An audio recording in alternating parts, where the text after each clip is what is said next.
Good day, dear students. Welcome back to our English class. And today we're going to be looking at the third chapter. And like you know, this particular unit is on newspaper reports. So we're looking at, in fact, different kinds of newspaper report.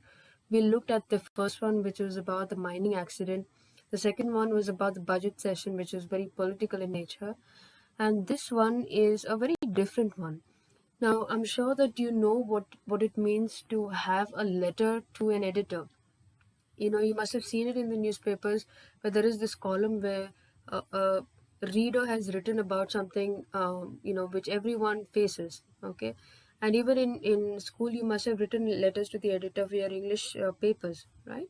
So what I have in today's class, this particular chapter is called Highway Development, and it is also a newspaper report, but it is not the usual kind of a report. It is actually a letter to an editor, okay?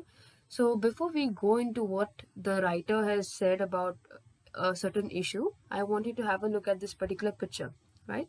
So if you can see, this is a very busy road and there are a lot of people around, and one thing is clear, that there's a lot of chaos, a lot of confusion, because there are too many people on the road.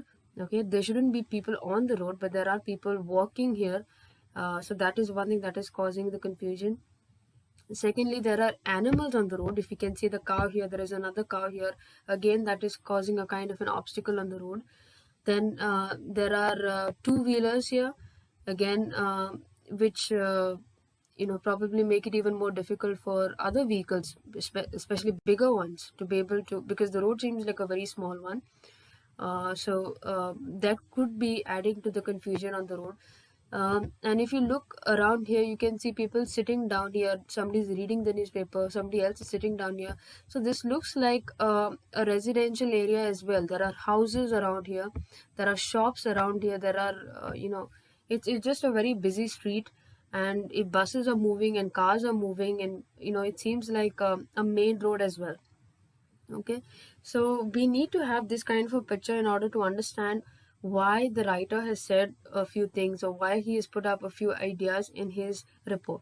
Okay, so just understand this, that this is a main road, this is a busy road, and there's a lot of chaos here because of different issues here. Different people are causing or they are all adding to the chaos that we have on this particular road, right? So now let's start with the chapter. The chapter is called Highway Development.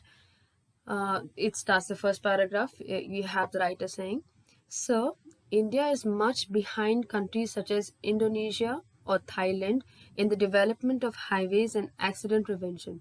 Okay, the first statement he's telling you, the writer is telling us that he compares India to other countries like Indonesia or Thailand, and he says that India, when it comes to our country, we are far backwards when it comes to the development of highways and accident prevention. So this is about roads that he's writing, especially with regard to highways. And what are highways? Highways are basically main roads that connect two or more towns or cities. Okay, so the main road. Okay, so he's talking about the poor quality of roads and how we are very backward when it comes to accident prevention. Okay, he goes on to explain. He says our roadways in the movement of goods to the length and breadth of the country. This simply means that we as a country prefer roads compared to railways. Once upon a time, maybe railways were preferred in the, maybe the British time. The railways were more prominent in India, but now we have reached a stage where our roads are a lot more preferred compared to railways all across the country. Through the length and breadth of country means all across the country, especially when it comes to the movement of goods. Okay, if we want to transport something, we prefer roadways compared to other modes of transport. That is what the writer is saying. Okay, then we have, this is a good development, though not very ideal for the safety of human life and vehicles, with ever increasing traffic and accidents. So he says it's a good development. It's nice that we have we have so many roads. We are a developing country, and the fact that Indians today prefer roads, it's a good sign. Okay, that we don't just rely on railways, but we have roads as well that are built all across the country. So that's a good thing. But at the same time, it is not very ideal. It's not the best option when it comes to the safety of human life and vehicles. So there is something wrong with our roads, and that will affect both human life as well as vehicles. Okay, there is maybe there are accidents and there's damage caused in terms of vehicles, not just life but even vehicles. Okay, and why?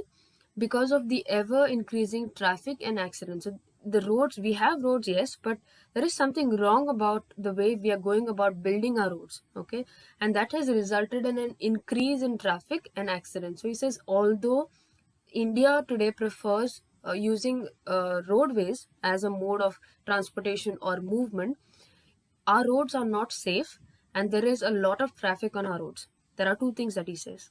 Okay, so in the first paragraph, he just tells you that much, that India is making use a lot more of their roadways than their railways, but our roads are not safe, and because there are so many accidents and there is a lot of traffic, so there's a lot of chaos, there's a lot of confusion on Indian roads.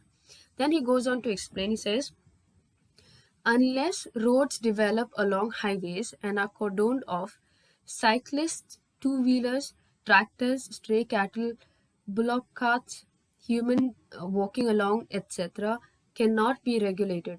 Now, here's what he says. He says, there is so much of confusion, so the only solution is to develop roads along highways and to, cordon it off. That means to separate it, okay, only for cyclists or two-wheelers or tractors, stray cattle, the bullock carts, or humans walking. And that is the only way, he says, that we can regulate traffic. Okay, or we can take care and make sure that there are no accidents. All right. See, what he's trying to say is that, you can have highways, you can have your main roads connecting, major cities and everything, fine.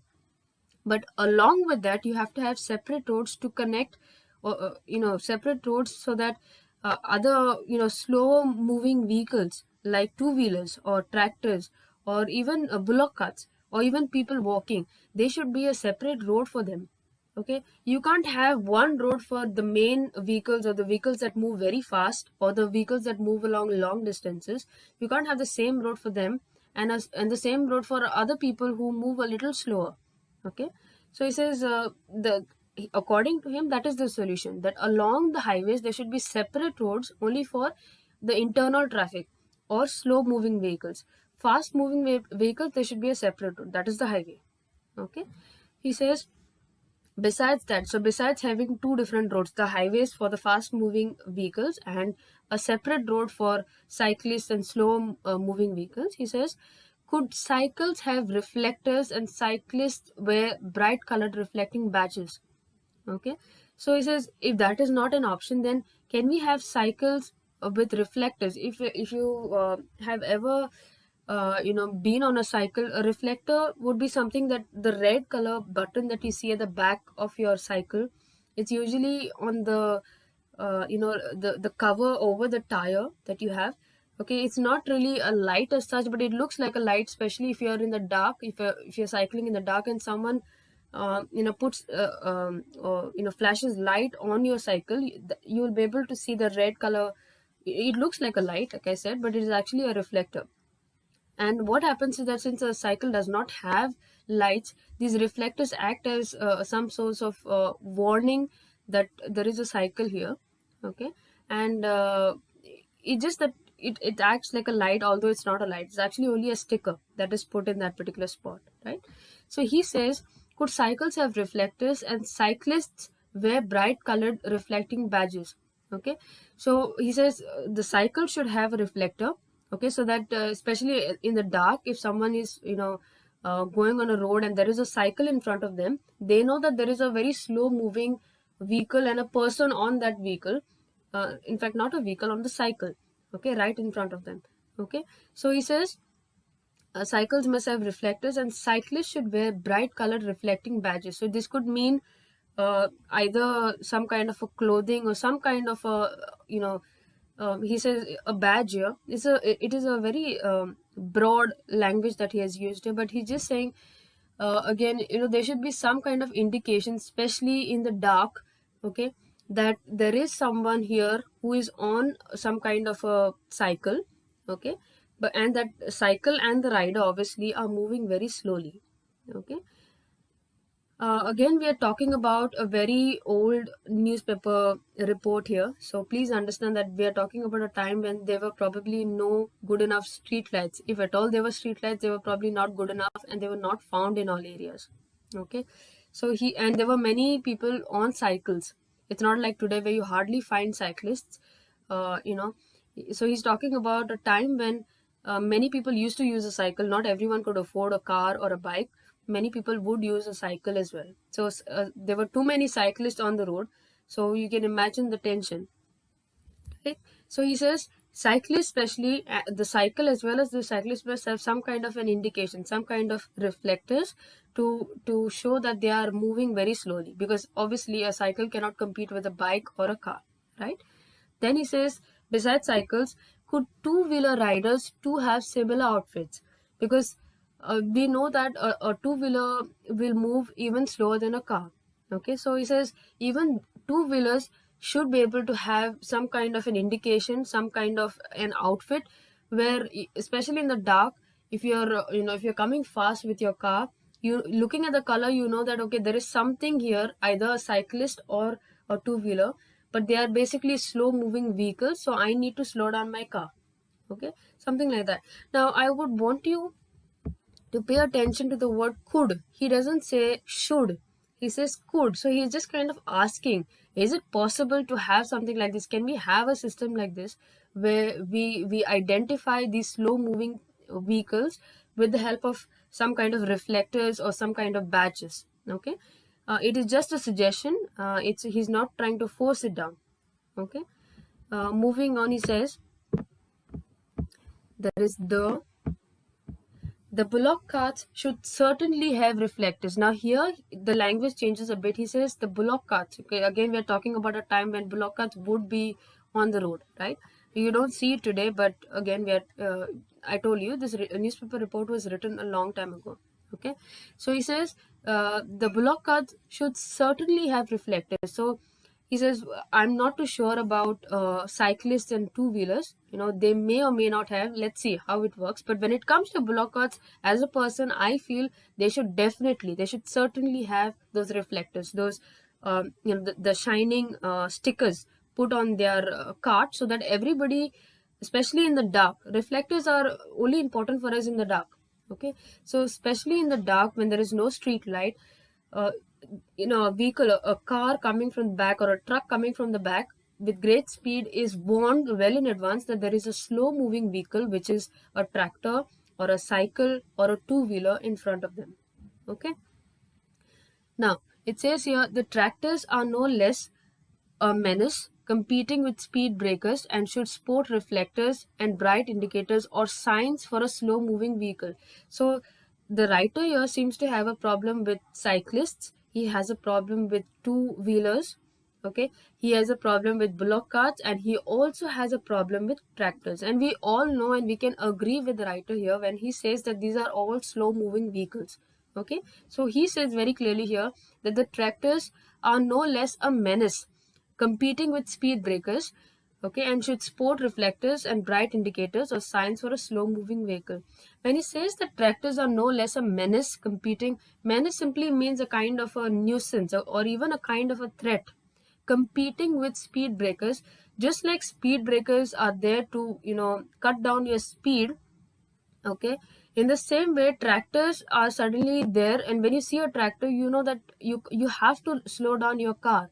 You can't move with the same speed that you were moving all this while. Okay, so tractors act like speed breakers, he's trying to say. They are competing with speed breakers. Just like when you see a speed breaker, you have to cut down your speed. Same, whenever you see a tractor, you have to cut down your speed. Okay, now the problem is during the day when there is light you can see it, but when it is dark it is a little difficult, because you will see the tractor once your car approaches the tractor. But what if you are at a great speed? Okay, and then anybody who drives, you know this very well, especially I'm sure in those days they had a manual vehicle where you had to change your gear. Today you have automatic cars where you can just automatically change your gear, and then in fact there are no gears to that car. So it's easier basically to lower down your speed. But when you have a manual vehicle, you will know that, say suppose you're on the fourth gear, you can't simply come down and reduce your speed to second gear or first gear in an instant. Okay, it takes a little bit of time.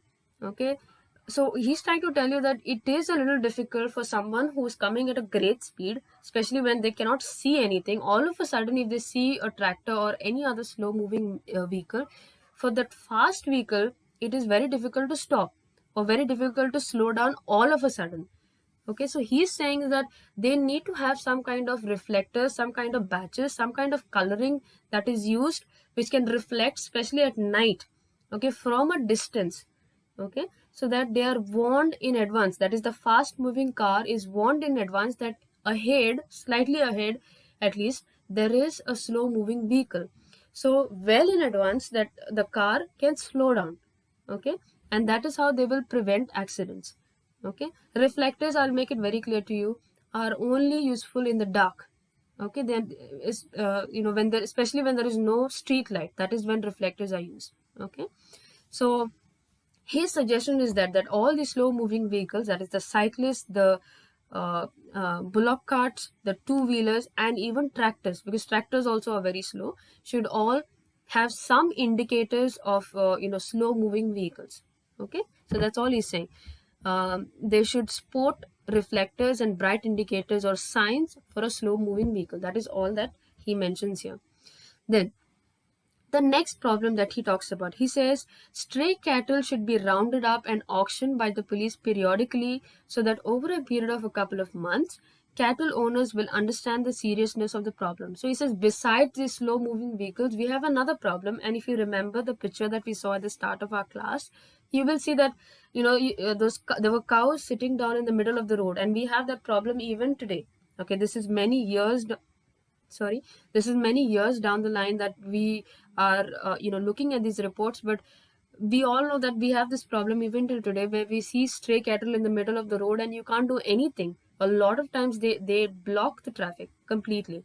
Okay, and all of us are just fuming. We keep shouting, we keep saying things, but there is nothing that we can do. Okay, this happens time again. So what we have here is he just says that according to him, the best solution for stray cattle on the road is to make sure that the police, that is the traffic police, periodically, that means every now and then, they take the stray cattle that are there and they round them up. That means they take them together and they auction it. Okay, so every time you see a stray cattle on the road, the police will just confiscate the good. They will just take them away, and they will hold a separate auction, and whoever stray cattle they are, these will be auctioned off. Okay, so even if it belongs to someone, he says there should be like a rule there. If spotted on the road, the police will just take it and auction it off. Okay, and he says why he's saying it's a very strict measure, in fact, that he's suggesting, but he's saying it because he says so that over a period of a couple of months, cattle owners will understand the seriousness of the problem. So he says cattle owners, the owners of those cows, they do not understand how dangerous it is to have animals just come on the road and block traffic. Okay, sometimes they can simply come, and if you are moving quite fast, you can hit into them. And that when you hit into a cow, the cow will not get affected so badly, but you, especially if you're on a bike, you can have a serious injury. If you're on a car, then your car will be severely damaged, and you'll have to spend a lot of money for it, right?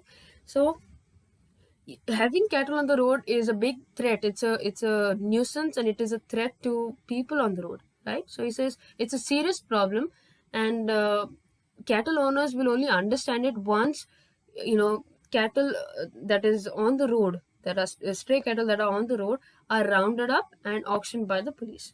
Okay, so after a couple of months, he says, okay, so after some time they will understand that if my cattle goes by mistake on the road also, then the police will catch it. So that cattle owner will say, let me just be careful of my cattle and make sure that none of my cattle goes on the road. Okay, so that way the cattle owners will be a lot more responsible with their with their cattle. Okay, then he goes on to say, as a matter of policy, towns should not be allowed to develop in the immediate vicinity of highways. So he says according to him, he feels that in order to avoid all this confusion, all this chaos that we have on main roads today, towns should not be allowed to develop in the immediate vicinity of highways. So when you have a main road, you have to make sure that there are no, human settlements around that place. Because what will happen when you have a main road and people start building houses around that main road is that automatically the amount of traffic for, you know, normal things like going to the market or going to buy a packet of milk, though that kind of traffic will increase. Okay, whereas they could be, that main road could also have people moving from, say, Vasco to Panjim. Okay, and they go very fast because it is one journey that they have to make, right? So in the middle of that road, if I have say a person who just somebody who stays somewhere in Bambolim, and he comes on our main road to go to a shop further and buy some milk. Okay, he will not move very fast. Okay, but I have speed because I have to just reach my destination, so I will be very fast. Okay, I can be coming by car also. Okay, so he's trying to tell you that when you have main roads, these are connecting main cities or main towns, right? So let's not have extra traffic, let's just have the main traffic going from one town to the other. Okay, so if you want, it goes on to the next line. It says here, if inevitable, that means if by some reason you have a main road and people start building houses around that main road, okay, if inevitable or if unavoidable, suitable flyovers should be planned right in the beginning. Such unplanned development will cause accidents affecting traffic movement. So he says, if it is not possible that you have only a highway and no towns around it, then you should make sure that you build a flyover. And what is a flyover? A flyover is basically something like this, where we have a road, a bridge, okay, but it's like a road right on top, and down also there is another road. Okay, so he's trying to tell you that if there are, like, if you look here also, there are houses around here, and it is a main road, what you do is that make sure that the road down here is for the local traffic. Okay, so if they want to go to the market, or if they want to buy milk, or if they want to do any other work, short work where they have to go for a short distance, they don't have to hurry. Okay, all these people, all these houses can basically use this road. Okay, but this flyover, this other road, should be only reserved for fast moving traffics. It could be cars or trucks or buses that are moving from one city to the other. Okay, they don't have many stops in between, they just have to move fast, and from one place to another they have to travel long distances. So he's saying, if at all you have towns around the highway, then this should be the option. You should have flyovers, so that these flyovers could be used for the fast vehicles, and these old roads can be used for the slow moving vehicles or the local vehicles, right? But other than that, you have to make sure that we have only highways. Okay, you should make sure that there are no human settlements around, there are no towns around, we have just the highway.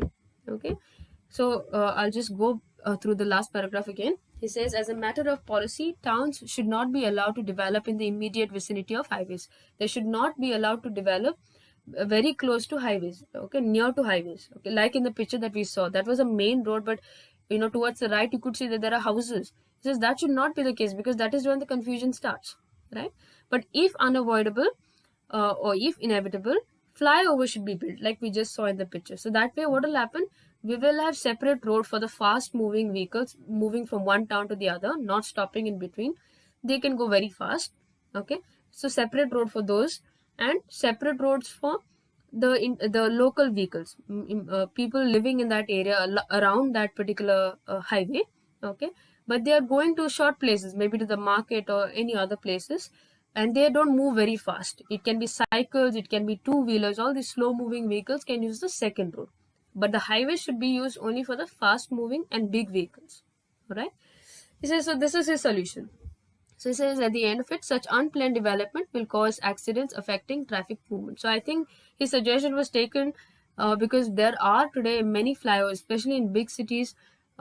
There are main roads and many flyovers that are built. Even in Goa, we're slowly going to those phases where we are using flyovers now, because we found that it's quite effective. and it reduces traffic, reduces accidents. So it is in fact the need of the hour. Okay, so what we have here, like I said at the start of this lesson, is a newspaper report. But this newspaper report is slightly different because here we don't really have facts that are mentioned. We don't have details about that. We just have opinions. Why? Because it is a letter to the editor where there is a person writing about an issue that concerns the public, and he's sharing his opinions on the issue, and he's also giving his solutions to the problem. Okay, so he's spoken about how there is a lot of chaos, a lot of confusion on Indian roads, and how there are a lot of accidents that take place, and what are some of the suggestions or some of the solutions to the problem, okay, according to him. Okay, so that is all we have in today's class, and that is it. We will see another report in tomorrow's class. So thank you.